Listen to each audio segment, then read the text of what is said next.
All right, hello guys, and welcome back to the Tesla Community Channel.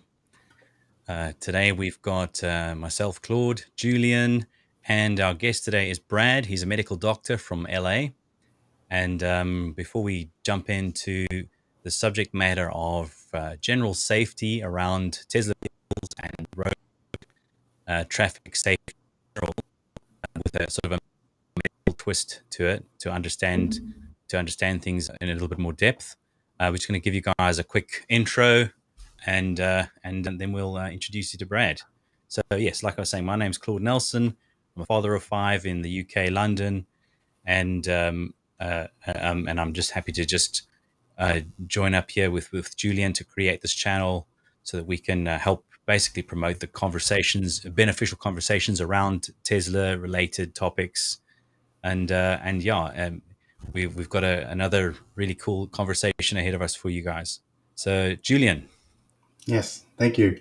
Yeah, so I'm Julian from Germany, and I'm a Tesla owner of a Model 3, and also a huge fan of the overall mission. And also, I've been a shareholder since 2017, and yeah, I'm really happy to have you guys here today and sharing insights and thoughts about Tesla and all the related issues. So, Awesome. Brad. Now, Brad, tell us about yourself. Hi, thanks for having me on.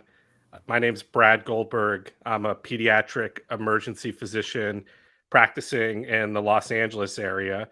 I've been a Tesla enthusiast since probably around the time I graduated medical school in 2013 and 14, and have been following with such interest and curiosity with the transition to electric vehicles, driver safety, autonomous driving, and just happy to be here with you guys today and talk a little bit about some of the safety and medical aspects.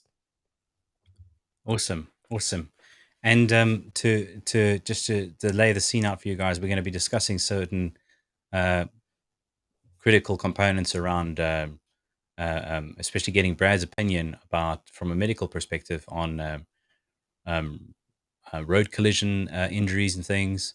And to kick off, before we dive into that, I just want to sort of share a bit of a story that kind of delves into um, my conviction to order a Tesla.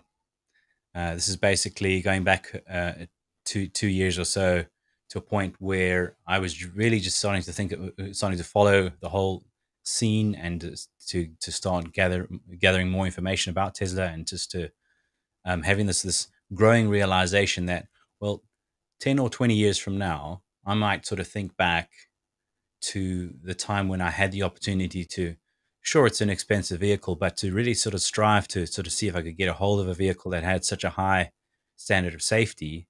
And having young kids made me sort of feel a bit like, okay, I don't want to look back at this time when I had an opportunity to significantly upgrade the safety factor of the transportation of my young family, and have not taken the opportunity to do something about it, especially when this technology is sort of almost suddenly has become available to the world, essentially. And part of that conviction for me goes back to 2002, when I was myself involved in a very serious road traffic collision in Johannesburg, South Africa. And sort of I was extremely lucky to come away from that. I mean, we're probably going to we can go into as much detail as you guys like on that as well. But in this instance here, to kind of kick off some questions for you, Brad, um, we're keen to just initially just understand your overall opinion of your overall general opinion up to this point about road uh, collision injuries, and the results. And we'd love to hear your stories, really, as to the various severities, and just anything you'd like to share about it. Sure. So I think people have, you know, sort of a vision of what it's like to be in a road accident whether it's from personal experience, from a friend. A lot of people, just know what they know from watching TV shows. And I think there's a lot of unknown to the public about what happens after a road accident in the hospital, behind the scenes in the medical field, and for that person, going forward over months or their lifetime. It's not just a acute injury in the more severe accidents. It's often lifetime injuries that people have to live with. Um, and I think that's the part that for the I'd say that's the part that most people don't think of, is that for a lot of people who experience a severe road accident in a motor vehicle, there's lifetime consequences to that event. It's not just the acute injury when you go to the hospital the first time. If it's helpful, I can talk a little bit about, to kind of set the stage, what kind of like the physics of a road accident on the body and what the body goes through, and I think that might um, stimulate some further conversation and questions. Yeah, Yeah, awesome. sure. So this will be a little bit science and nerdy, but I think if you're joining us on this podcast, these are the things that we like to talk about. So Absolutely, yes. there's multiple collisions happen when a road accident, a motor vehicle crash happens. So the first thing that happens, right, is your car, a moving object, or even stationary if you get hit while stopped. So for the sake of conversation, you're moving in a car. Your car gets struck by another object, whether it's another moving vehicle or a stationary object. So the very first thing that happens is your vehicle collides with another object and starts to decelerate and deform. So car hits object. That is the first collision. The second collision that happens is the human body, you hit the car.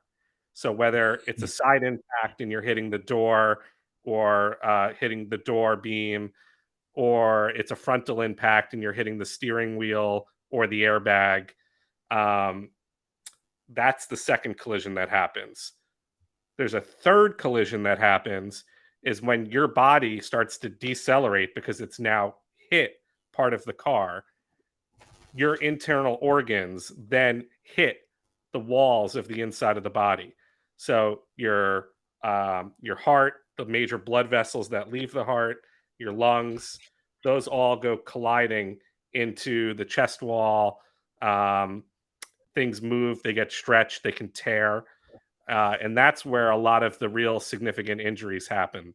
Hole in the lungs, a torn blood vessel coming out of the heart, uh, your abdominal bowel rupturing, liver lacerations, meaning your liver basically just has a huge cut through it, splenic laceration, your spleen opening up, bladder kind of exploding, for lack of a better Mhm. word, and broken bones, of course. And most importantly, your brain. Your brain Right. actually um, is semi-suspended inside the skull and has room to move around. So your brain will hit the inside of the skull, leading to Right. various degrees of injury. And then lastly is projectiles in the crash. So that could be glass hitting you, pieces of metal, plastic, or burns from fire and flammables. So it's not just a car crashes and it's one accident. It's multiple collisions that happen involving the human body, and that's how we approach it from a medical perspective when trying I to see. understand the injuries that have happened to someone. Wow. So I think that's a good starting point for understanding what happens in a motor vehicle accident. And we think about all of those pieces of information and the mechanics of the crash that is described to us when approaching someone to treat them. I see. That makes so much sense. I'm very happy to talk about my own experience in that regard. Sure. Going back to 2002. So my incident involved a T-bone, right? So I was at a traffic light which didn't have those little green arrows. Just the light just changes, and you have to try and find a way. But given sort of a lot of what do they call them, occlusions, eh? and the curvature of the road and the sort of a hill coming up around the other side. There's a point that comes when the light changes red, and you have to go because you sat in the middle of the intersection, and I was the vehicle in the front of the queue that were sort of in the intersection. So there's one, two, sometimes three vehicles that have to go when the light turns red. So you don't have a choice. You have to clear the intersection for the other traffic direction. And as I started to clear it, there was a vehicle traveling at about 140 kilometers per hour. That's about Wow. 75 in like a 40 zone, so they weren't able to stop. I mean, they did hit their brakes, but it was a full on T-bone. Now, I had a passenger. As you say, the first collision was a sideways thing. I was lucky enough to have ordered the side impact bars to this vehicle. It was a brand new, I think it was a brand new VW Polo Classic or something. Back then it was a nice car. I'm sure things have moved on a bit since then, but for me at the time it was only like a 6-month old vehicle. Uh, uh, that first collision was which caused the car to kind of tumble over to the side of the road. As you say, one of the secondary collisions was my passenger and our heads kind of collided basically because of the side-on impact, right? And to this day, I kind of think of it as a semi-fortunate in the sense that the collision on the side of the head, yeah, sure, it broke my jaw in like 3 places, and I broke a bunch of teeth, and it was like really like crazy stuff. But it didn't injure my neck and spine and my brain, right? And as you say, from the way you check things in the hospital, I do recall kind of waking up there in the hospital, and one of the first things they do is they rush you through to for X-rays. I remember saying to the guys, Probably a CAT "Please scan. You don't." probably had a CAT scan. Yes, yes, and I just remember the X-ray table distinctly as a point where, because they will just lift you onto another board and they have to turn you, right? And I had multiple fractures, right, on the left side of my body, right, from all of those as you say, resulting collisions. And I just remember saying to the guys, "Please don't turn me." And of course, they have to turn you, and it's very painful. They get all of the critical information that they need before they can start treating you, so they can understand whether there's a serious brain injury or there's something serious that they need to operate on and stuff. So it makes a lot of sense to me now about how you're diagnosing things from a medical and from a medical perspective, and how you kind of compartmentalizing each component that you need to address. And it's Yeah, a trauma is very protocolized. A lot of what we learned has been taken from various militaries, and we have a protocol every patient goes through. A, B, C, D, E, like airway, breathing, circulation, deformity, and so on. So everyone goes through the same exact protocol, rolling you, moving you, to make sure that we're not missing injuries. You wouldn't believe the stories. Someone comes in after an accident, and if you don't go through those things religiously, you'll end up finding out 20 minutes later, oh wait, they have a hole, in their back that is something we really need to know about that maybe wasn't picked up initially. So yeah. the first like 15 minutes is like rapid fire, and then getting them over to what you described, getting the CAT scan and X-rays, and take it from there. Right, makes a lot of And it must have sense. been a pretty frightening experience for you. I mean, Yeah, right? yeah. Because you lose that control. Suddenly, you're in our house, for lack of a better term, right? And you're just kind of being told what's going to happen. Yeah, You know, I, exactly. I, it's scary. It's scary for patients. I work with kids, and for kids especially, who might be separated from a parent, Yeah, it can be quite yeah, yeah. frightening. And that Yeah, that that brings us. Sorry, you were saying? I just said that must be really scary for the children, right? Being in an Yeah, accident and then being separated and in this environment of a hospital, and people are doing their things like soldiers. It's crazy. It Yeah, must be and that incidentally is frightening. one of the topics we wanna talk to you about, Brad, coming from a pediatric perspective as well, is the impact on children who are involved in these incidents. And yeah, sure, yeah, I totally agree. We can talk from experience from a sort of an adult's perspective. I certainly recall um, being very glad about the morphine. You know, being kind of put out of that pain, and just sort of it's a wonderful thing that happens in the hospitals where they address your pain, and at least that it puts you in a space where you can actually think about the situation. You know what I mean? It's and or almost and almost detach yourself from the severity of the situation as a patient. uh, um, I recall thinking about I distinctly recall thinking about um, sort of waking up and thinking, well, I don't remember going home, right? I don't remember having dinner, and I don't remember going to bed last night. But here I am waking up in the morning, and yeah, Hmm. that's orientation, and yeah, it's a huge shock. The initial shock is significant, um, but And I'd it's imagine the you were probably working through a concussion as well, just based on how severe your accident sounded. I would imagine you probably had a concussion. yeah, exactly. I think I spent a few days in ICU, and then I spent a few weeks in the hospital, and I ended up sort of sitting on a wheelchair in my house for about 2 or 3 months, and then kind of onto the crutches, and that incidentally is comes onto the initial impact, very sudden, very fast, the actions in the hospital, the treatment, the whole uh, the protocols that everybody's following, but then of course the secondary effect, the long term recovery, and in probably a significant number of incidents, the lack of recovery, the lifelong things that people have to kind of put up with. For me, one of my fractures was a hip fracture, and I don't know what they got the of the hip structure, the two bones that The form the part pelvic of the fracture, pelvis fracture.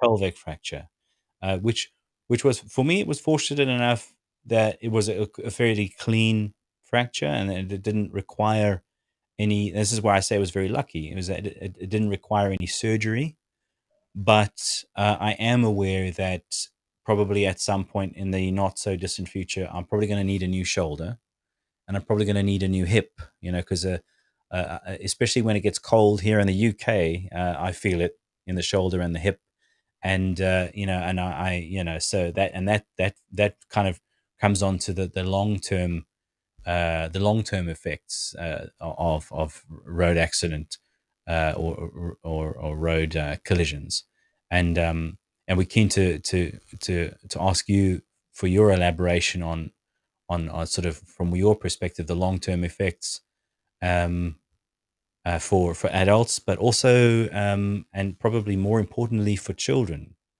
as you say, again, from a pediatrics perspective. Sure. I Yeah, mean, tell us about that, Brad. it can be extremely variable. Some people, are incredibly lucky and walk away with, scrapes and bruises. And for, you know, people, I would say the vast majority of crashes where people are appropriately restrained using the proper seatbelt, proper, seating, um, they tend to walk away with minor injuries and not stay in the hospital. But, there's a lot of variables that go into that, like whether you're restrained, if you're sitting in the proper seat for your age, lots of issues with children, maybe If it's not a in an appropriate car or booster seat or sitting in Yeah, the wrong seat for their age. yeah. Um, If it's a other side-on very collision. Yeah, the type of collision, the speed, and I Yeah, can't stress, how important the speed is. yeah, So, um, the energy in a collision is proportion to the square of the velocity, right? So like energy equals half the mass times velocity squared, with energy being joules. So, Hmm. Hmm. if you are in, say, I took some notes here and I did it in kilometers. So the Yeah. international audience can relate. So if you double your speed from 50 to 100 kilometers, because it's the square of the velocity, you're actually increasing the energy in the collision by a factor of 4. So Right. it's not linear. So for Right. every, extra 5 to 10 miles an hour you drive at, you are significantly increasing your risk. So Is that the like, speed is that limits are the speed limits for a reason, yeah. based on the types of roads, the safety devices like that might be on those roads, guardrails, etc. So every extra kilometer or mile per hour you're putting into the collision is significant increases in the energy. So I think that's like an important variable. Um, and then there's just luck. There's luck. What kind of car you happen to be driving, what safety Hmm. features that car has. Hmm. Certainly, not all cars are um, built the same and have the same safety standards, and I'm sure we'll get into that a lot. But what that means for people after an accident is some people walk away, but a lot of people do not. A lot of people, might have similar experiences to you where they have to stay in the hospital for monitoring for a period of time. They may need specialist consultations. I'm sure you were seeing the orthopedic surgeons about your bone injuries, um, and what we call the oral maxillofacial surgeons Yes. for your jaw fracture or plastic surgery. And some people have even more severe injuries where they have brain bleeds, brain swelling, spinal cord damage. Mm. Mm. And those people can be in the hospital for days, weeks, months, Yeah. sometimes, to the point where, you are, you have your brain dead essentially and on a ventilator. Um, and it's the spectrum. Some people are in the hospital like you are for a period of time, but they're not ready to go home. They can't go home. They need a lot of support and rehabilitation. So a lot of folks will go to what we call acute rehab, where you leave the hospital and go immediately to a rehabilitation facility where you might learn to walk again, learn how to eat again, Mm. what we call your activities of daily living, like the things Mm. that you do throughout your day to be productive and live uh, a happy life. So some people need to learn how to do those things all over again.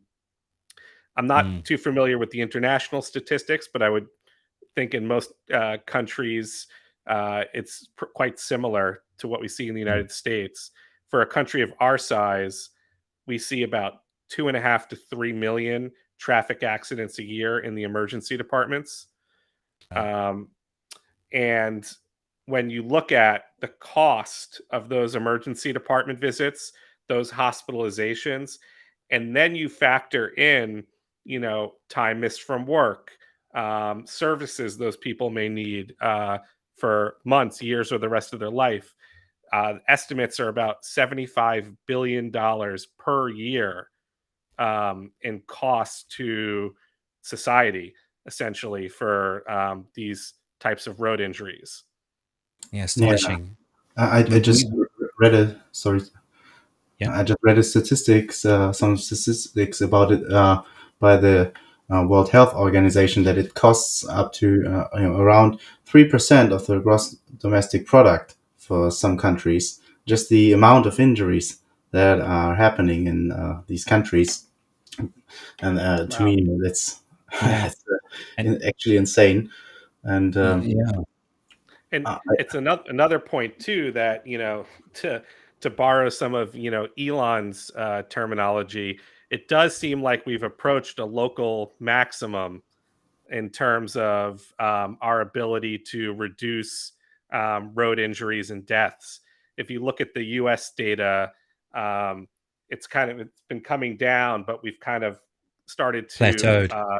plateau off. And there has been an uptick in the past 2 years, and there's so many different variables that go into like that like these little changes year to year.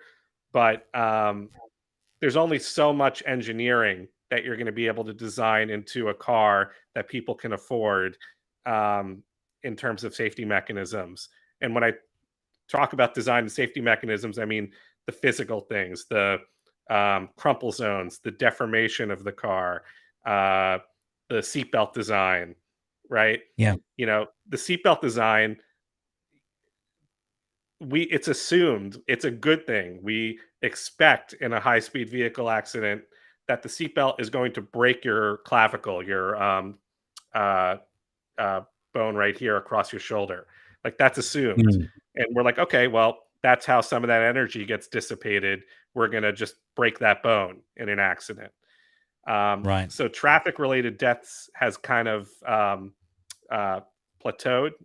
And I think we're at a point where, we spend lots of money, on traffic education, speeding, drinking and driving under the influence.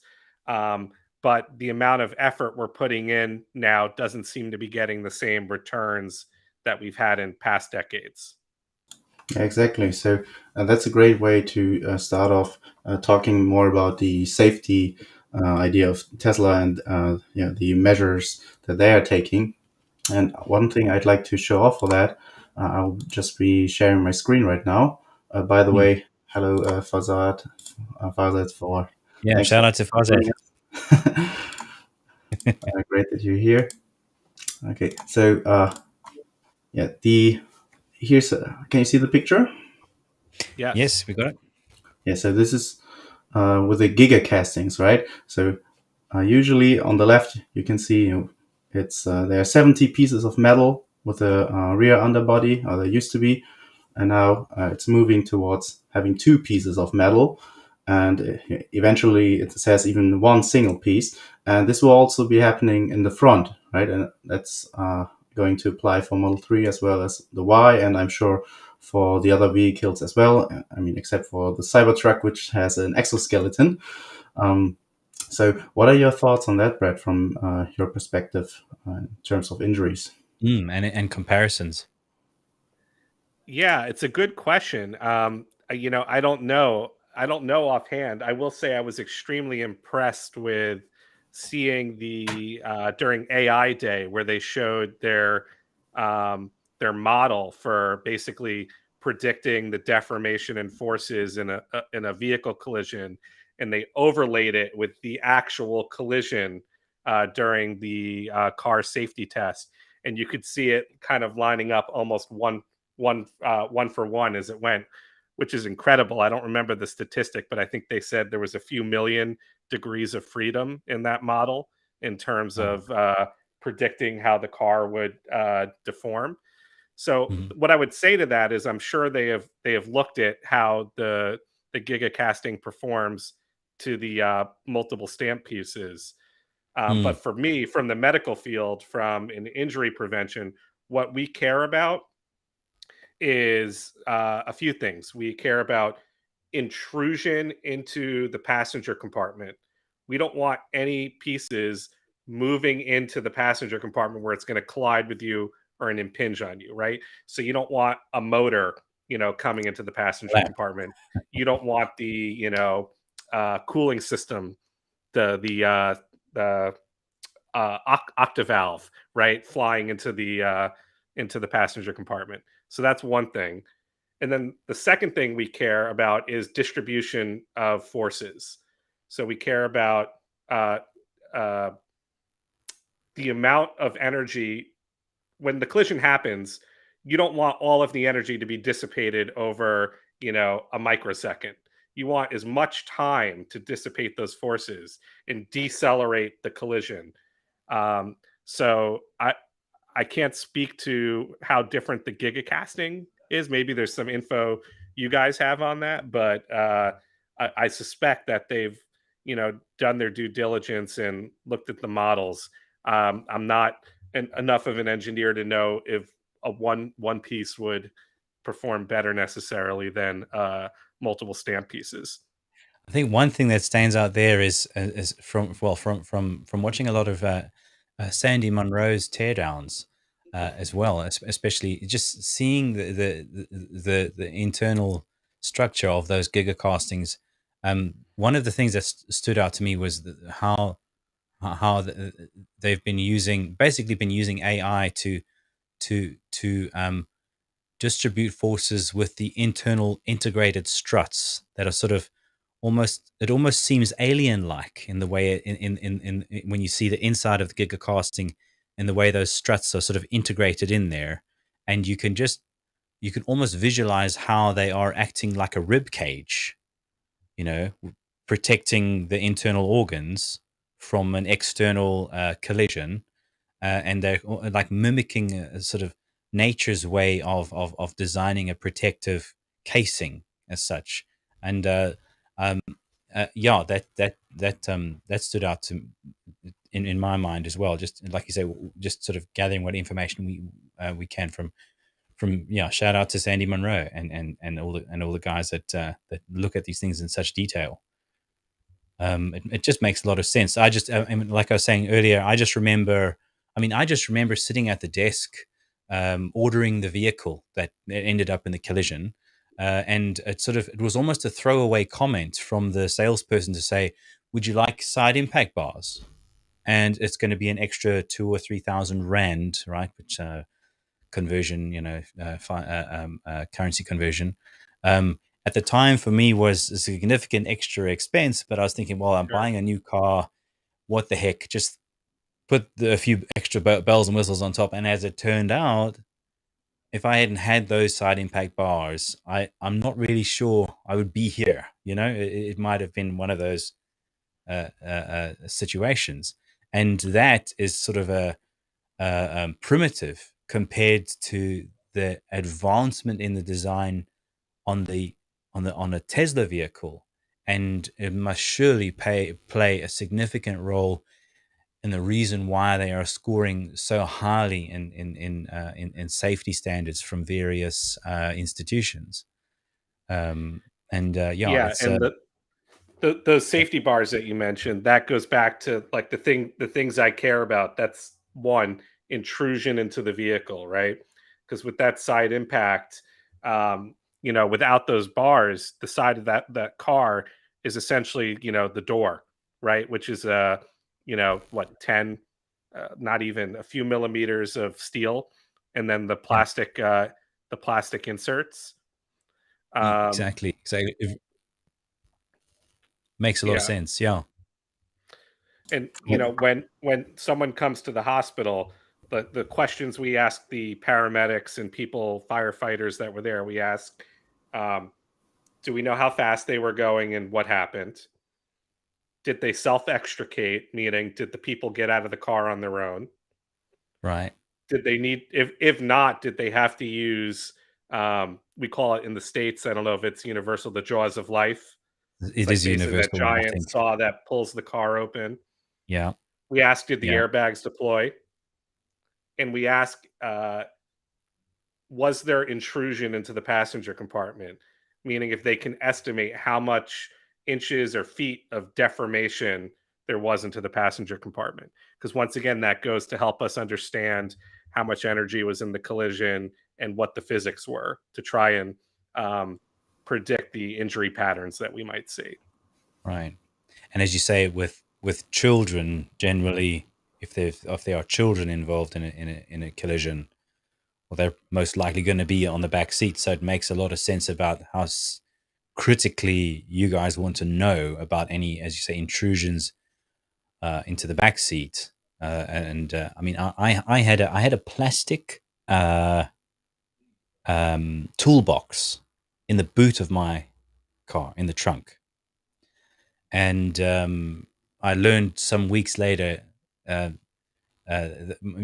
father went to have a look at the wreck, and he got a hold of the pieces of this plastic toolbox from the trunk of the vehicle. So that comes back to your point about having seatbelts in place, and the way objects can be thrown around inside of the vehicle, and it's a kind of just it adds to the wake up call that I kind of felt a few years ago, in terms of, well, if you have this opportunity to do something really upgrade the safety for your younger kids, then maybe consider it, more seriously Yeah, and you than you might mentioned otherwise. the tissue box.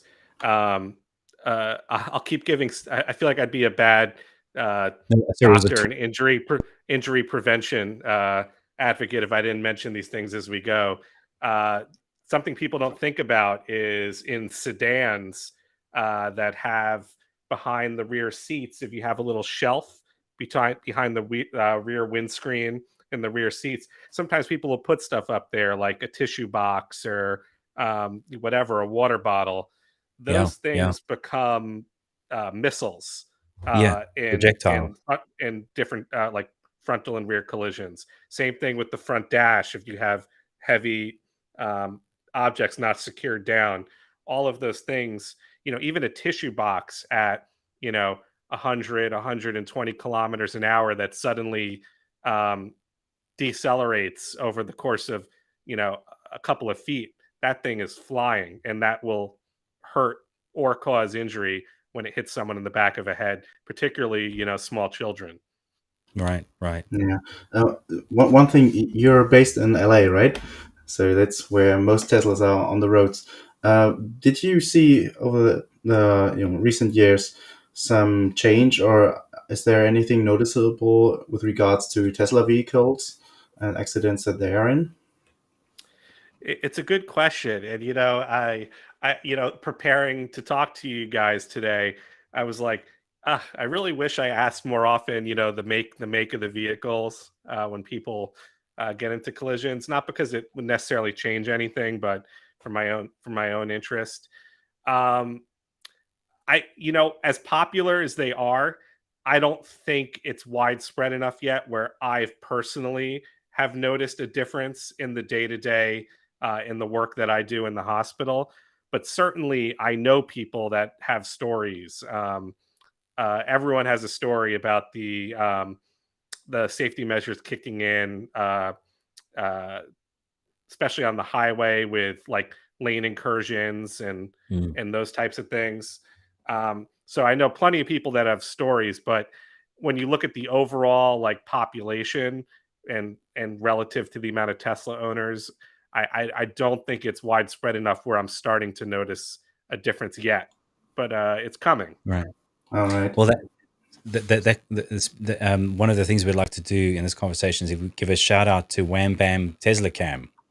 Um, Sure. um, Yeah, I'm we can sure. share some Yeah, we're videos. keen to have It's a a great few it's a look great at a name. couple. Yeah, it's an awesome name. I mean, it's an amazing channel, really. The Yeah. the the footage they have, but yeah, we've got a few clips that we want to have a look at, and maybe we can talk about those as well. Yeah. So maybe just for the audience that doesn't know what Wham Bam Tesla Cam is, so it's a YouTube channel, and they're uh, asking people to send in recorded videos. Usually, these dash cam recordings, but every Tesla car has different cameras in various places around the car, and you can plug in and use a USB stick, and then they're recording in case of an accident. And Mm, you can send in these accidents or these avoidances of accidents, and they'll just display them alongside with some story how it came into existence. So here's one example. The autopilot wasn't engaged, but the Tesla's collision avoidance systems engaged the brakes and steering just enough to avoid a collision. So now the mm, car is occluded, the car Uh, right, swerves away, right.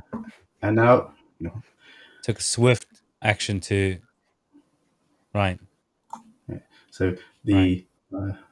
the person who sent it in says he says it was like a professional driver took over for a split second, and I think that's like all you can ask for in that situation, where suddenly confronted with a stopped vehicle on the road while you're driving, I don't know, 70 miles Yeah, an hour. incredible. So yeah, you, we got another you know, And one here. It's Maybe yeah, you it's want just to comment first. it's Yeah, incredible. Yeah. yeah, So and then that probably leads to one of the challenges at the moment here is like what a lot of the guys keep talking about as well, is that you won't hear about these. I mean, other than great channels like Wham Bam Tesla Cam, you're not necessarily this information isn't going to reach you in the hospital because the situation was avoided, for at least for those Teslas, you know. But sorry, you were saying, Julian. Yeah, here's another one. yeah, I think this was just footage of some other accident. We can skip Right. that one. But Yeah, sure. just to illustrate the point that if the idea of Tesla safety is not just around the hardware, because obviously these weren't only hardware related issues, but taking action before something happens. So using the autopilot, which is relying on vision, seeing things like a human can, but much faster with much more reaction time. Mm, Actually, much less reaction time that way around. mm, And mm. so, what are your thoughts on that, Brad? Yeah, it's incredible. I watch all those videos myself just in pure fascination, and I get I get the chest pain like watching the video. Um, because I realize, everyone's had scary experiences on the road, Yeah. and you immediately start to relate to, oh, I've been in a situation like that. It's hard to predict, what these drivers would have done without those software safety measures in place. But I think Mm, it's a fair assumption for a lot of those accidents. You're either not going to be able to avoid it and you're going to collide, or you may get out of that collision, but it's going to be by pure luck, right? yeah. So um, when looking at that first video where they suddenly had to stop and then swerve to the left, you know, unfortunately, when humans are driving on the highway or road, a lot of times your brain's on autopilot, right? Like you might be taking a phone call, you might be just listening to the radio and zoned out, you know, and your vision is focused this way, and you're kind of just going with the flow. So then to suddenly be presented with a sudden deceleration in front of you, what's the next thing that happens, right? Well, you have the option to swerve, right? Mm, So, what's your concern if you're swerving? What's going on in the lane next to you, right? So, right. in that video, without being there and without knowing the measurements, I could pretty say with a lot of confidence that you do not have enough time to check your mirror, check your blind spot, and then decide to swerve, right? You're just going to do it blindly. The thing is, the car already knows what's going on in the lane next to it, right? The car doesn't have to be like, "Oh, I need to check Exactly. my lane." It knows, right? As Yeah. it's got vision all around. Um, and when you stack the human autopilot to the car, it's just it's not comparable.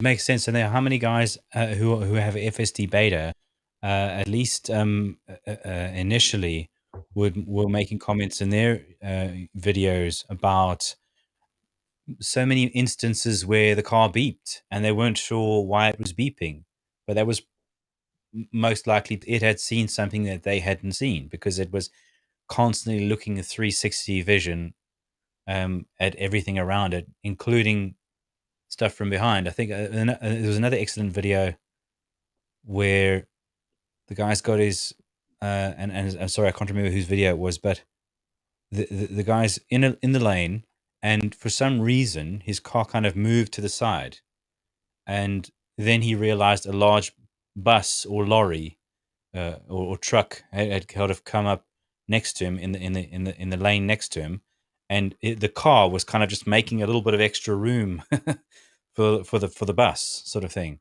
So the car's ability to not just see everything, but to, as you say, Brad, to think about it and to be like 100% sober and clear and focused for the whole drive. There's no, like, we go into our kind of autopilot, as you say, where we kind of you might think to yourself, I don't remember the last 6 traffic lights. I hope I didn't go through a red one, because you were in sort of autopilot, slowing down or speeding up, etc.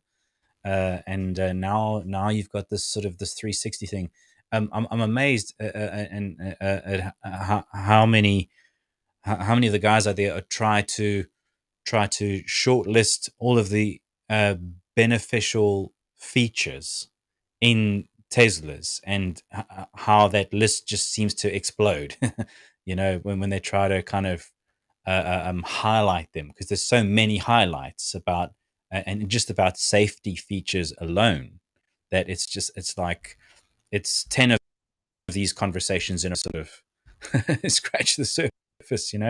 But I need to understand also from your perspective, Julian, because I don't own a Tesla yet. I've got one on order, and I'm trying to be as patient as I can. Potential delivery sort of first half next year. But super super jealous about everyone who's got a Tesla, and but tell me from your experience as well, Julian. Having owned a Tesla now for some time, and having owned, I don't know how many other vehicles besides Teslas you owned before that. But what kind of comparisons jump up what kind of comparisons jump up in your mind in terms of safety differences, Yeah, comparison? obviously, safety was a huge consideration. I have a young family, and I just want to have them in the safest vehicle possible. And so, as I was interested in Tesla before, I already knew about their safety approach.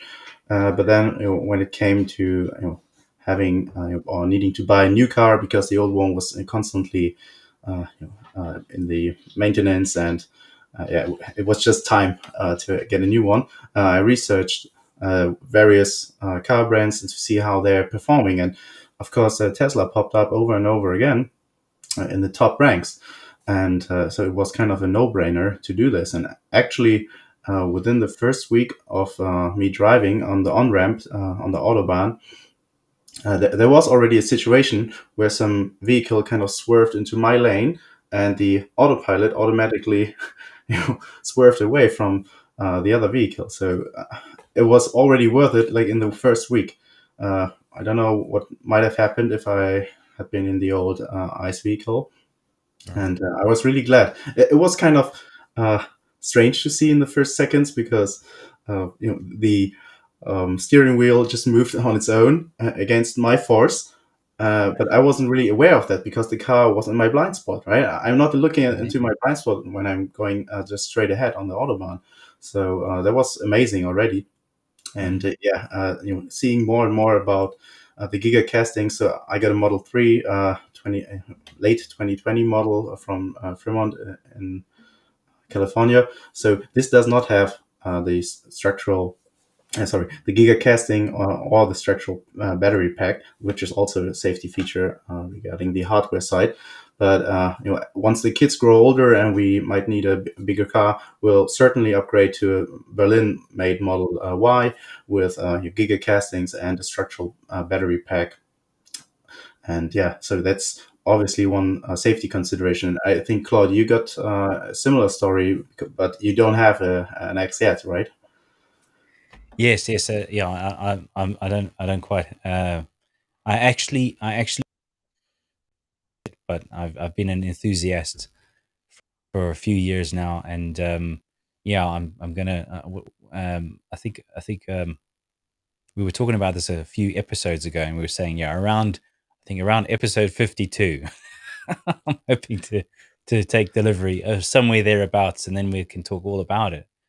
But yeah, that actually just that raises an interesting point, though, that you were saying that you at first you didn't realize what it was doing, and I wonder how many people might feel, if they're not prepared for that, they might think, oh no, it's malfunctioning, right?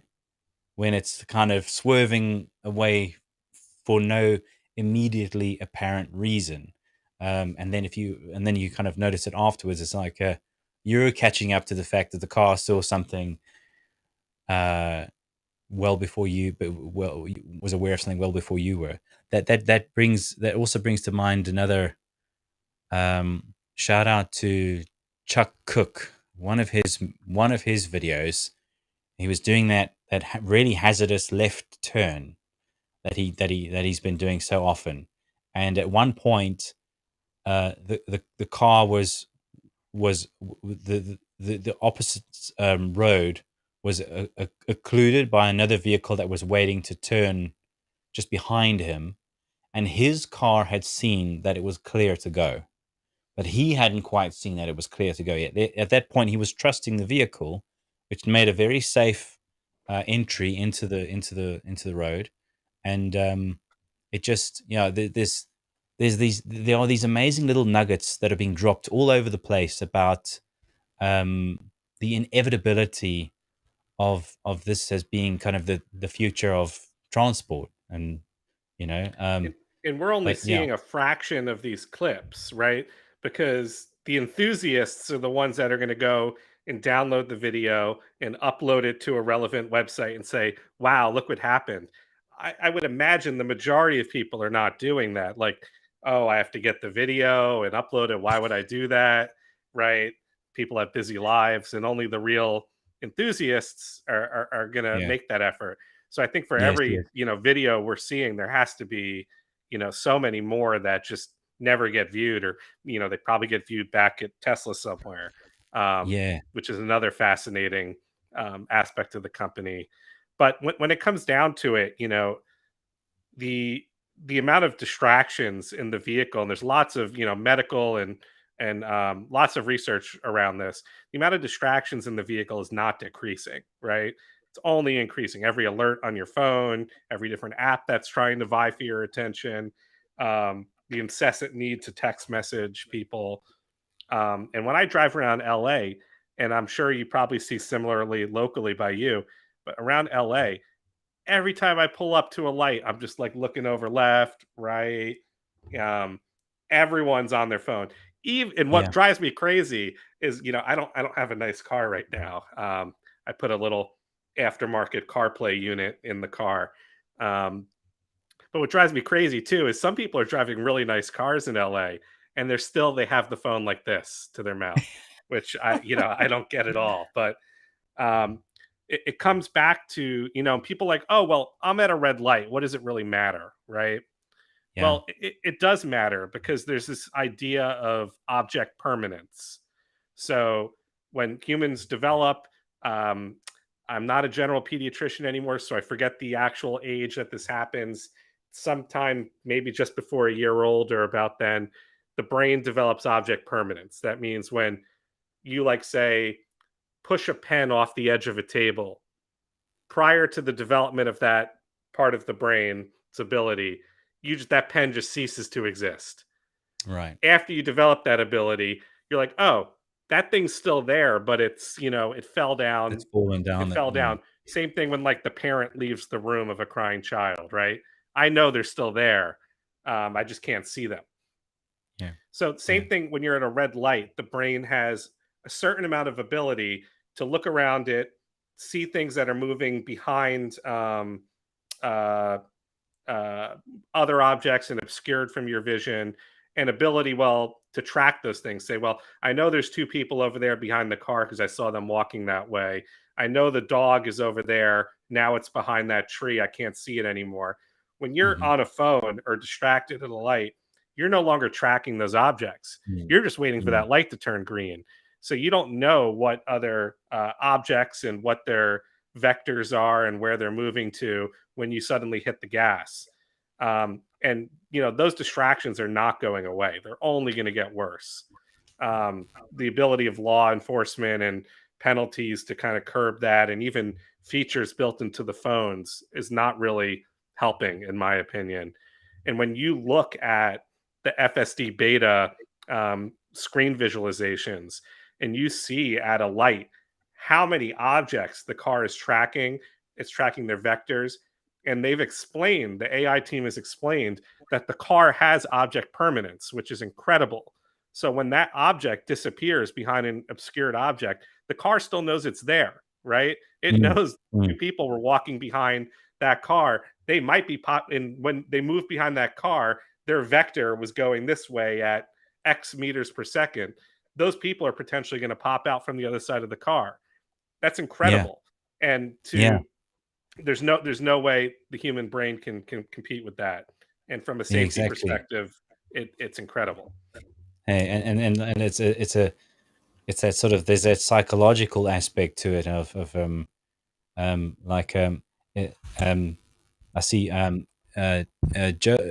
in the comments there. He just mentioned something, and so sorry if I'm mispronouncing your name, Joa. But yeah, I totally get what you're saying there about you saying just this morning. Yeah, just this afternoon, I kind of beeped at a lorry that had just sort of ran in sort of into the road without sort of checking for oncoming traffic, and the guy just pulled a face at me. And it's like Joey, you're saying there that the guy, um, that he got angry and, and rude, uh, Yeah, the brings bus a driver was constantly texting, right? He's responsible for carrying, I don't know, 30 people around and yeah, texting. It's insane. yeah, exactly, yeah. So and yeah, how many of us must be constantly witnessing um, significantly sort of rude and often dangerous behavior, and yeah, the removing that, removing the psychological component of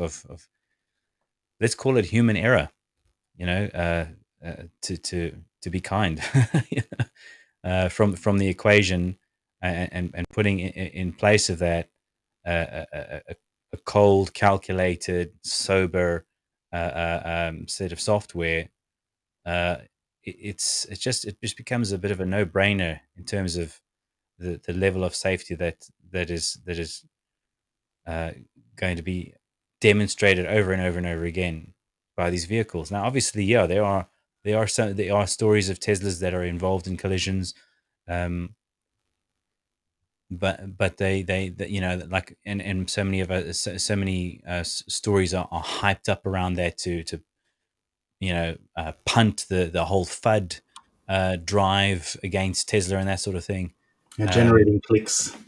yeah, yeah, and I think shout out to I think Dan the, O'Dowd, the, who the tried to have a last real one go, was had to have a real go at Tesla, and is now probably going to have or the to last one roll back about the window recall, which was just a software update, right? our software over the air updates. And Yeah, I they can can tell you, know. we were not seeing an epidemic of people's fingers getting caught in windows in the hospital. That the was thing, not something that we saw. and it's along those lines as well, Brad. We were talking about this in our last episode with Jennifer and Joy. Joy mentioned she's been on FSD beta for some time, so, and we were saying, yeah, all what is it, about 160 odd thousand people now running around with FSD beta. Where there should be fires everywhere. There should be people lying in the streets. There should be cars bursting into flames, and and it's that's really not the case. And Right. when you try and consider a number like 160,000 vehicles on the roads, with the ability to drive themselves, essentially, um, it kind of hits home a bit more. It brings home the realization that this isn't such a futuristic ideal. This is actually something that is significantly here. And Yeah, and it's I get excited thinking about, once this becomes, widespread, what that means for healthcare and medicine in the public. I think when yeah, you think about, that's what really excites me.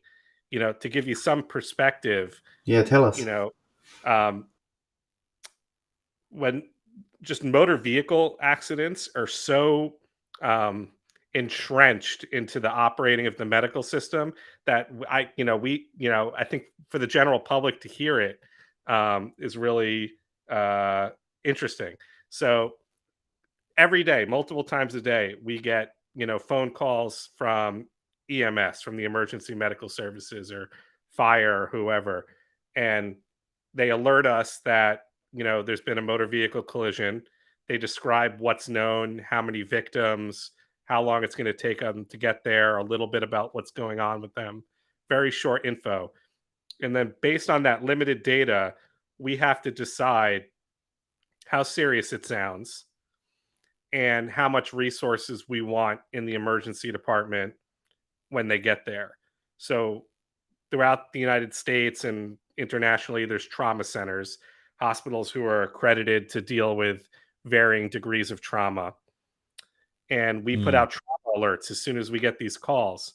Um, a trauma alert means paging or getting a hold of anywhere between maybe 15 and 30 people and letting them know over like a pager, which is another funny side note, letting them know what's coming and what the ETA, estimated time of arrival, is.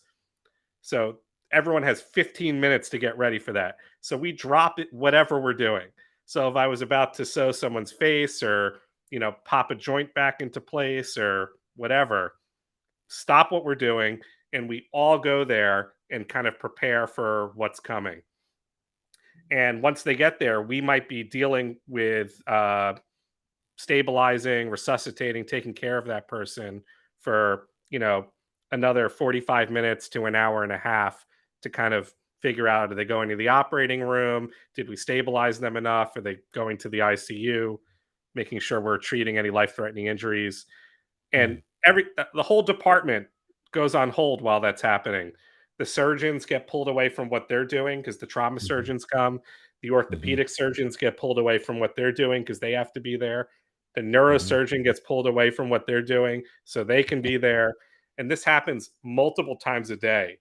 And Right. in the United States, the cost of doing that, the fee that the hospital charges the insurance companies or the government sponsored health plans, is anywhere from $8 to $30,000 just to activate that team, Wow. not for any of the medical stuff that takes place, just to get everyone there and ready to go. And like I Sure. said, that's multiple times a day. Um, Yeah. Yeah. so what would hospitals look like? What would their capacity be? What would be our bandwidth for taking care of other sick and injured people if we could drastically eliminate the amount of time and resource that we put into just motor vehicle accidents? And I think that's what gets me excited because as it is, hospitals all over the world are always operating at 110% with Yeah. limited capacity. We saw a lot of this put to the test during the past few years, obviously, and that's what excites me, and the amount of research that could be put into other areas as well. Um, the amount of money that the governments could spend on other things rather than trying to reduce traffic injury and death due to whatever, texting, drinking, stupidity, road racing, which is a big thing in Southern California. Racing is a big deal out here. Um, so yeah, that's what gets me excited because Mm. that is an exciting future, I think. I was going to say, Brad, on that note, would you hazard to guess or estimate the ratio between the volume of road traffic accident calls, say, either in your hospital that you versus other non-road collision calls? Um, what kind of a percentage would comes to mind? Yeah, it's hard to give an exact percentage, but I would say, for example, where my department where I work, our emergency department is it's a large one, and we are a trauma center. We could see currently between 280 and 350 patients a day Right, in our department. We see somewhere around 100,000 patients a year. But in right, that day, a handful, usually single digits, might be motor vehicle accidents. right. However, um, the amount of resources that can go into a motor vehicle accident is just so significant. Like what I described, calling out that trauma activation, I see. everyone I see. dropping what they're doing to go be there ready for when that person arrives and what transpires over the next hour. That if you have four doctors and a handful of nurses and support staff all pulled into that situation for an hour, everything else grinds to a halt. So Right. even though they might be not a large proportion of what we're seeing every day, they're hugely significant in our resource allocation, because It's but I it's the can't walk variable, away isn't from it? that. Yeah. When Yeah. we're in a trauma, there's no like, I'm gonna go see what's going on somewhere else when we're in the first, 30 minutes of it. Whereas, not that other patients get less attention, but obviously if someone, has a dog bite that needs to be sewn up and the bleeding's controlled, you can walk away from that for 10 minutes if something else needs your attention. That's the issue. Right. These patients are so sick and injured. Um, and there's so much that has to happen in the first 60 minutes that even though they are a minority of what we see every day, the amount of resource strain it is incredible. Makes sense. It makes sense. It's like you've I been didn't mention explaining there. the operating room has to, go to a hold where they need to suddenly reserve a room and have people ready in case we make the call 10 minutes in. Okay, this Right. person needs to go to the operating room. Well, what if Right. Johnny was supposed to have his elbow fixed, at 3 o'clock? Well, you know what? Johnny's elbow is going to wait, another, uh, couple hours or the next day. And that Right. leads to people getting what we call bumped, meaning whatever procedure they were going to have gets delayed. If you were next online for the CAT scanner, well, guess what? The trauma patient now gets the CAT scanner. So there's a lot of downstream effect when that happens, because suddenly this person shows up and they take priority over everything. Right. So the significance is in the level of disruption to general function of the hospital being because of that variable of and the number of questions you need to answer after first hearing about an incident. It makes a lot Correct. of sense. Yeah. My wife did a bit of HCA work at a local hospital just over weekends, sort of over the last few years, and she described the crash trolley, you know, and how if someone's hit the button in one of the rooms, that uh, everyone, so almost a large chunk of the staff complement, have to rush to get the crash trolley to that room, and they're sort of taken off of everything else that they're busy doing, and they sort of if someone is if there's someone that has there's a cardiac arrest or something, then a I, significant number of people need to stay involved in the situation. It makes a lot of sense. I love that term, crash trolley. I want to The start crash bringing trolley, that. they call it, We, we yeah, call they it we call it call the it crash. we call it the crash cart. But I'm going to start calling it a trolley. I think that's going to throw my coworkers for a loop. I like it. Yeah, yeah. And it's literally a trolley. Yeah, it's full of lots of expensive equipment. I think my wife once described how the trolley, because it's such a mad rush to get the trolley to the source of the incident. That she described that once it accidentally was toppled over, and Oh like wow. yeah, it's just such a it's just such a flurry of activity all of a sudden. So I can picture on my mind how you're describing you getting a call from a traffic collision, and how everybody is just sort of um, kind of rushing to battle stations, sort of thing. So it makes a lot of sense that and yeah, the cost must be so staggering just to maintain that. So And then, the other thing we didn't touch on too is just, the costs to individuals. So with, significant reduction of traffic accidents, we're going to see reductions. Hopefully we should see reductions in insurance premiums. yeah, Um, the traffic accidents and the injuries associated with them are not an insignificant not at all. Yeah, yeah, cost to the insurance carriers. yeah, Um, yeah. so that would be hopefully money seen saved in insurance premiums. Whether or not the insurance companies do what they should do is another question. But Yeah. in theory, the cost to the individual and society should be reduced. Yeah. Yeah, would be. On Yeah, that yeah. You were saying, Julian? on that tangent, when we ordered the Model 3, of course, we have some insurance premium on that. But after a year, because the insurance companies got more and more data on Tesla vehicles in Germany, they had to lower the premium already because they were seeing, okay, not that many accidents for Tesla drivers.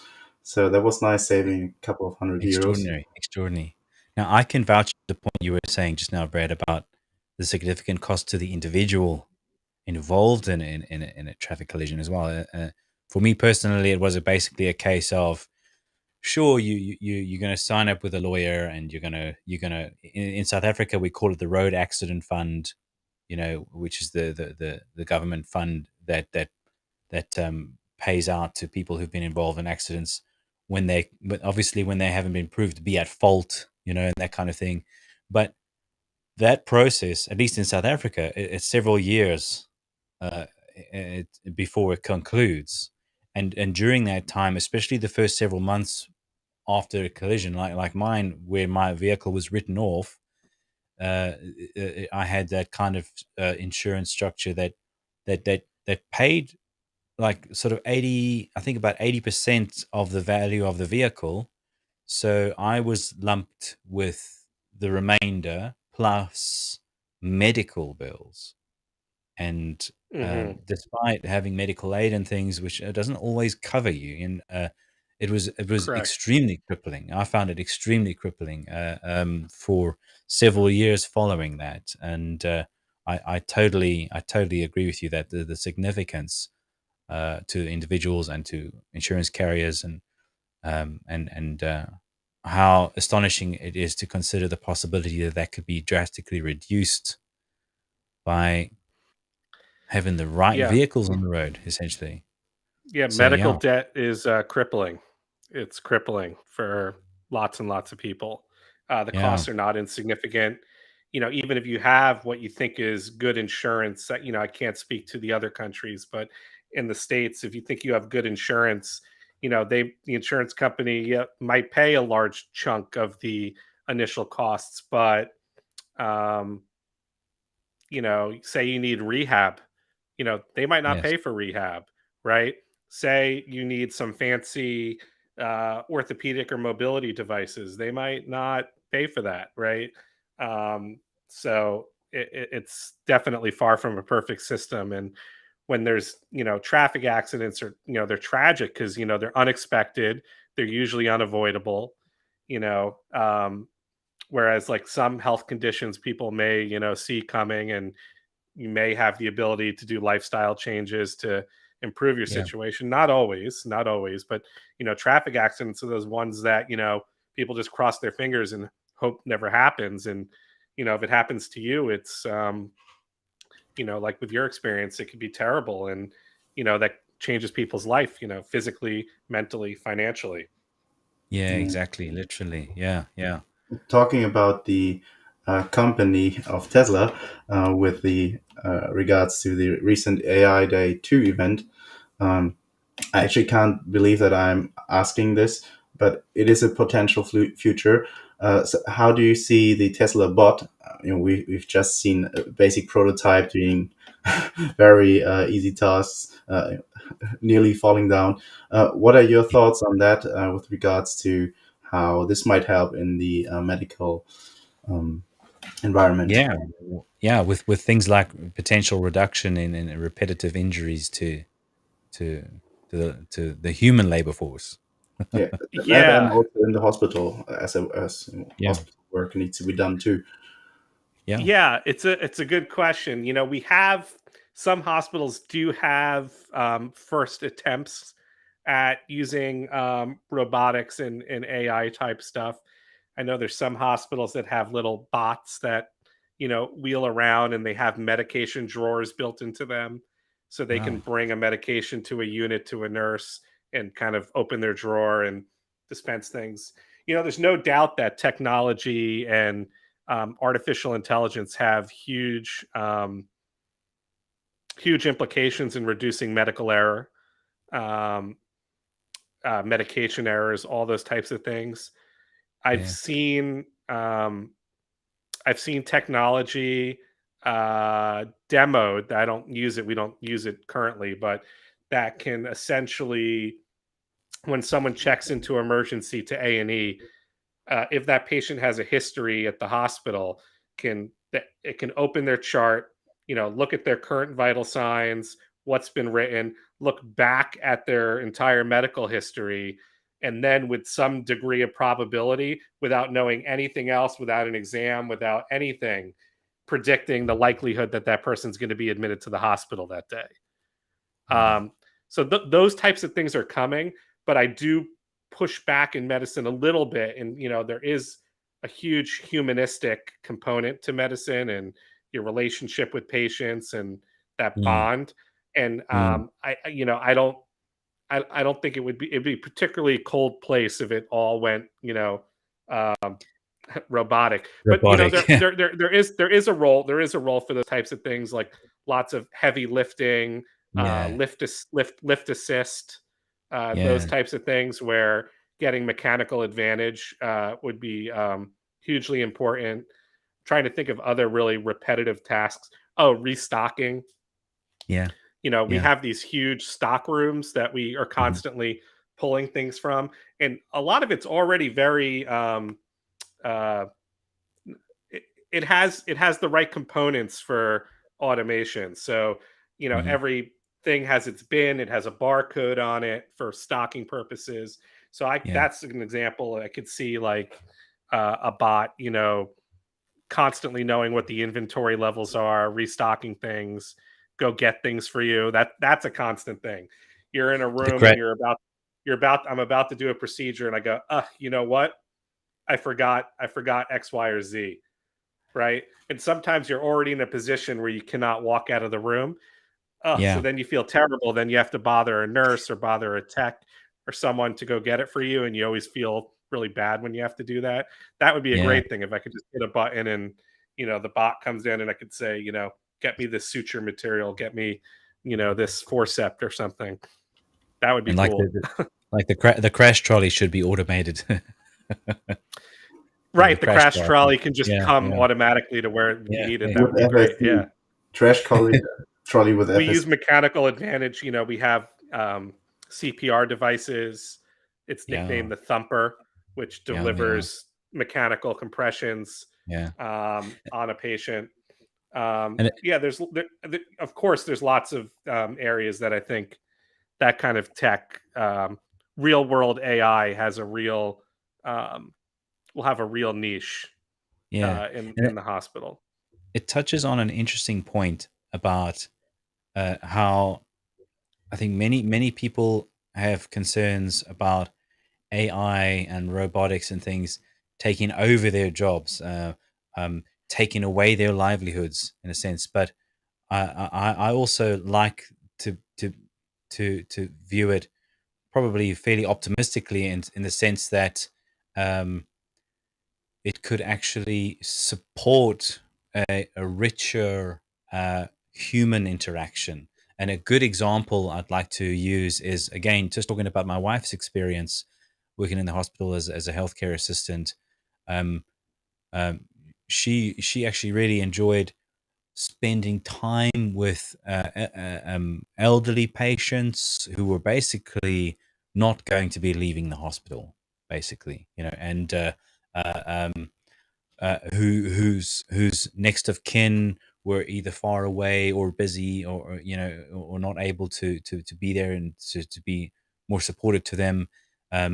With my with healthcare assistance type of work, where they have, like you say, a lot of packing jobs, a lot of sort of stock inventory taking, and a lot of parts of their roles that could be supplemented by robotics and AI could give them a significant advantage to enrich the experience for the patient from, as you say, a human to human interaction, buying them more time to give a better service to the patients. Makes a lot of sense. And I'd so love for In-home caregivers, yeah, yeah. If people they being yeah able if to they maintain their independence is huge. yeah Yeah. yeah exactly. Hey, and yeah, so yeah, nice little twist on AI there, and yeah, Yeah. wow, Okay. So it's a mind blowing future. Yeah, but yeah, you were saying, Julian. just curious, getting away from all the topics we just talked about, maybe to wrap up the conversation, Brett, Sure. what else gets you excited about life, about potentially being in a world where things we just discussed come into fruition? And yeah, so what are your overall Yeah, thoughts on that? yeah, and also to add to that, sorry, Brad, what kind of advice would you like to give to the general audience? Again, coming from your perspective, from your medical background, from your experiences, and yeah, yeah, we'd be keen to share that with everybody. Yeah. From we're talking about motor vehicle collisions today, and I can't stress enough, uh, the responsibility you have when you take a vehicle out on a road. You're driving around a multi-ton, weapon essentially, and it's a huge responsibility, not just for you and your occupants, but for people in other vehicles, pedestrians. Um, I'd say, wear your seatbelt properly. We see terrible injuries from wearing a seatbelt but not wearing it properly. Taking it off or wearing the lap belt too high over your abdomen, and not over your pelvic bones. So wear a seatbelt. If you have children, please, please, please, please make sure that you're using a car seat that's appropriate for their age. Check the car seat; they do get recalled from time to time. So make sure your car seat's not recalled, especially if it's a hand me down. Um, Little known thing: after you are in a car accident, the car seat should be replaced, even if there's no like visible damage to it. There could be their development of like fault lines and um, uh, kind of strength degradation of the car seat material. So even if you're in a car seat and the car seat seems fine, it very likely needs to be replaced. If you're in the United States and you have questions about is your car seat installed properly or have questions about it, a lot of the local fire departments actually allow you to come there and they'll check it out for you. And then the last kind of two things are speed. Everyone's in a rush, but like we talked about earlier, just adding a couple of miles per hour or kilometers per hour to your speed increases the energy and the risk of injury tremendously. So if the argument's like, oh, I'm only going 10 miles an hour over, that 10 miles per hour can very well be the difference between life and death. Um, and then the last thing, obviously, is about driving impaired. So, I mean, that kind of goes without saying, but it's still a major issue that we see regularly is accidents related to driving impaired, whether it's alcohol, illicit or recreational drugs. And driving impaired is not just substances, it's sleep. A lot of people are sleep deprived Mm, and going mm, on little sleep. Doctors are notorious for falling asleep driving on the way home from work. And it's plagued, the medical community for decades amongst trainees who have to work 30 hours straight in the hospital. And then it's like, oh, now you can drive home. Well, you wouldn't tell any other human to do that. But um, I think those are kind of my safety takeaways. You only get one body, take care of it. When you're out in the public roads, there's a lot of responsibility. Take it seriously. But to the part of the question I liked is what gets me, kind of excited. I'm excited to have my time back. I mean, I live in LA, and everyone knows uh, the sayings about LA and the traffic here.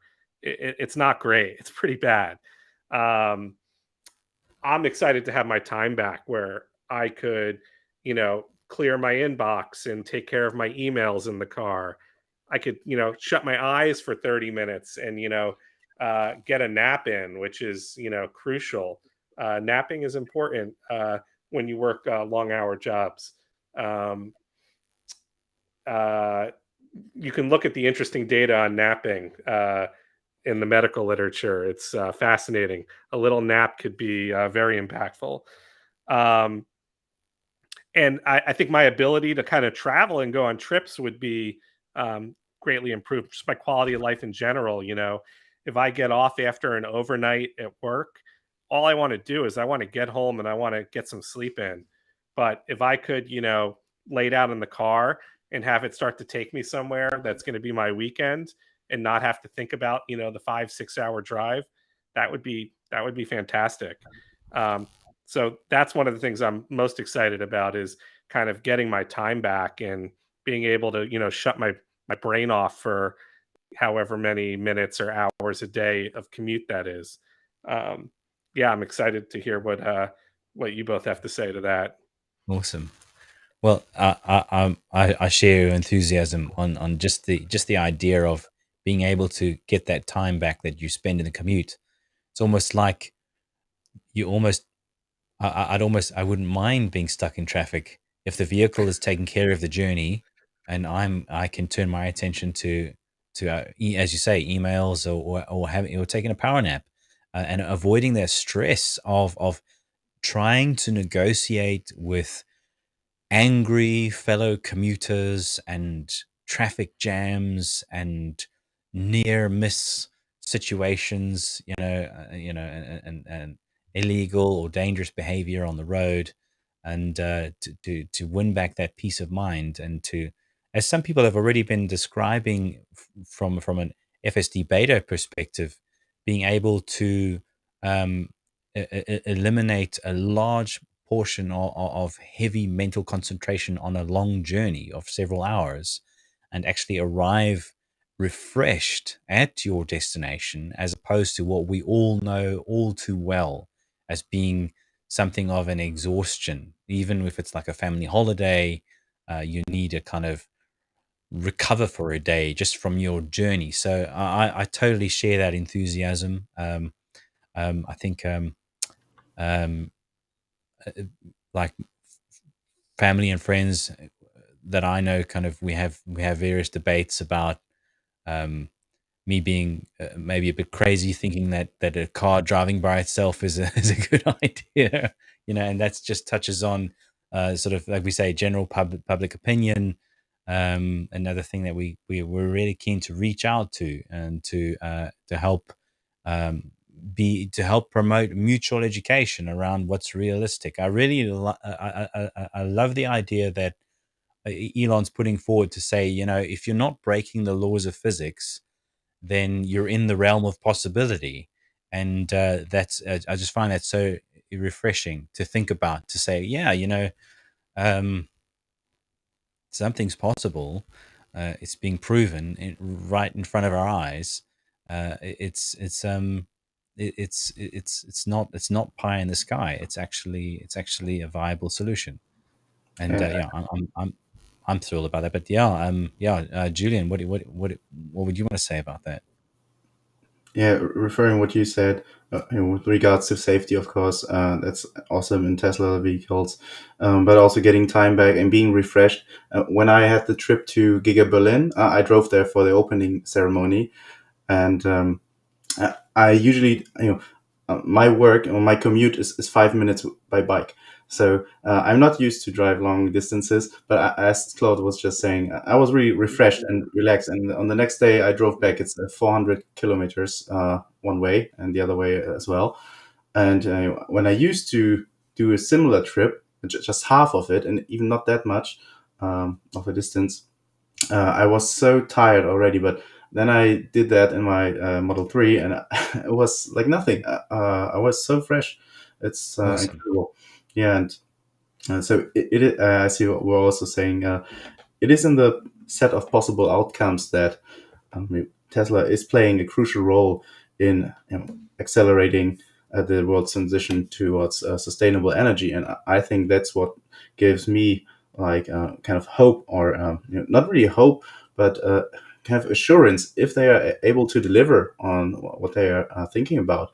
It really pushes the the possibility that the future might be much more optimistic instead of before I knew about Tesla, there were already people aware that there needs to be a change, but you saw all the legacy automakers, for example, not doing anything about it except for uh, putting out some basic crappy EV that they just do for catering to the government.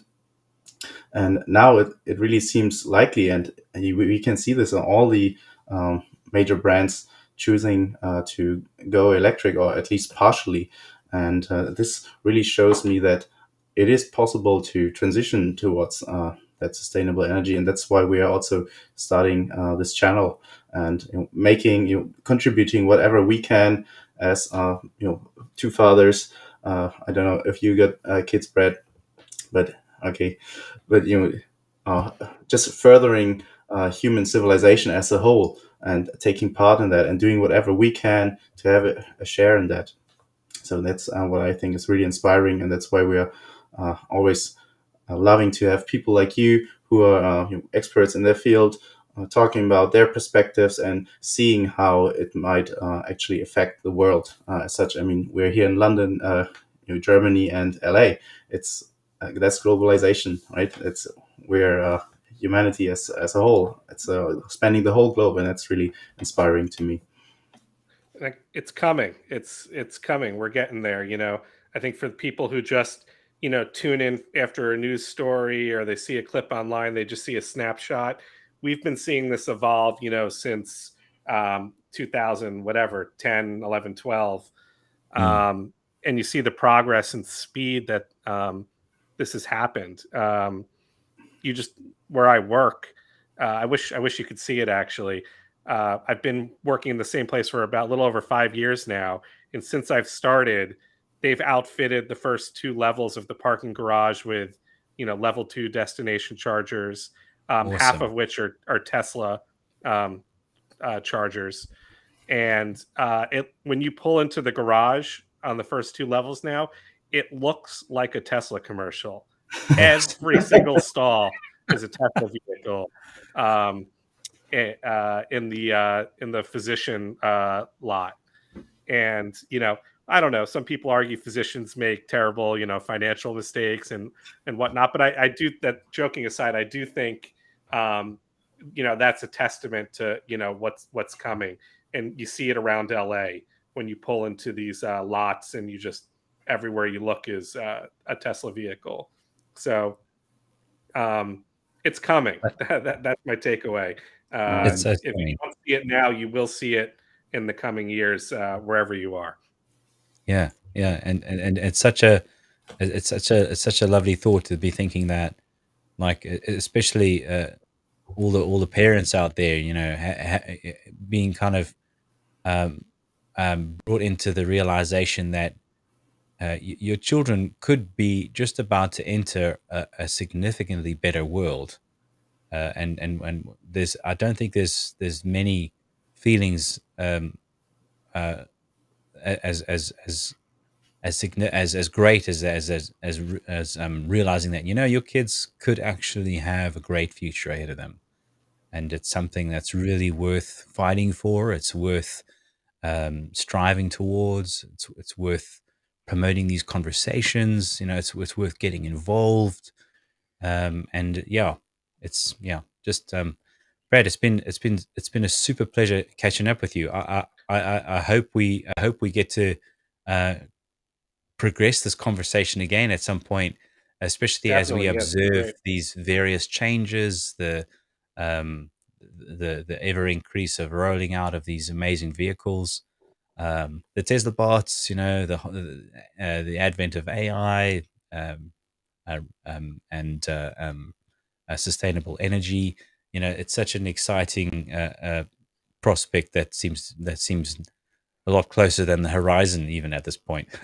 But yeah, I think that's great, guys. So what a lovely conversation. So much appreciate that. Yeah, yeah, thanks for having me. I look forward to reporting back after I trade my Model X in for a a Cybertruck that I have on order, and I can give you some more firsthand account. Oh my That would god. be so stunning. That's got to happen. We'd love to catch up about that. So yeah, Sure. I suppose they should be starting production and deliveries Next year. relatively soon. I suppose. Hey, yeah. Hopefully. Another reason, another super exciting. My current car has been on life support. I've been keeping it on life support, just holding out for Okay. Cybertruck. So hopefully not too much longer. All right. Awesome. Thank you. Nice one. Well, excellent stuff, guys. Yeah. All right, guys. Yeah. That concludes our episode 6 with Brad. And thanks everybody for hanging around. And we'll see you on the next one. Yeah. And thank you for those who were contributing comments on YouTube. It's awesome. Yeah, excellent comments, guys.